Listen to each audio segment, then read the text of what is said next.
大家好，今日呢條片呢，同大家講下 EVPad 12P 嘅語音功能點樣正確去使用。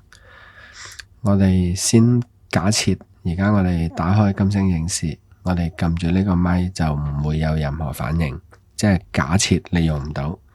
咁我哋要做啲咩呢？嗱，咁首先我哋退出呢個 Apps 先，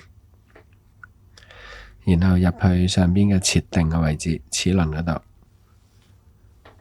入咗去揀翻 Bluetooth 呢度，嗱，跟住落去呢個 Pair Device Management 入去，無論呢度有幾多嘢，全部鏟晒佢，揀中撳 OK，跟住解除配對，確定。好啦，解除咗之後呢，我哋就要重新做一次嘅遙控器配對啦。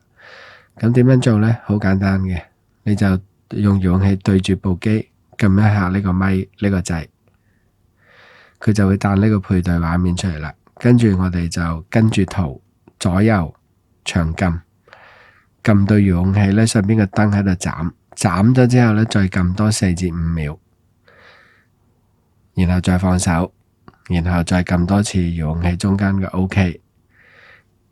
撳咗之後上邊嘅啟動搜索呢就會發生改變啦，正在配對，配對完成，咁就 OK 啦。咁配對咗之後，你再打開金星影視 V12 呢，然後撳住個咪就可以講嘢啦。嗱，我哋而家撳住變形金剛，咁就揾到啦。咁如果呢種方法你做唔到配對，咁我哋仲有其他嘅方法去做嘅。我哋而家重新 delete 翻佢，再做一次另外一種方法俾大家睇睇。我哋先鏟咗已經配對咗嘅嘢先，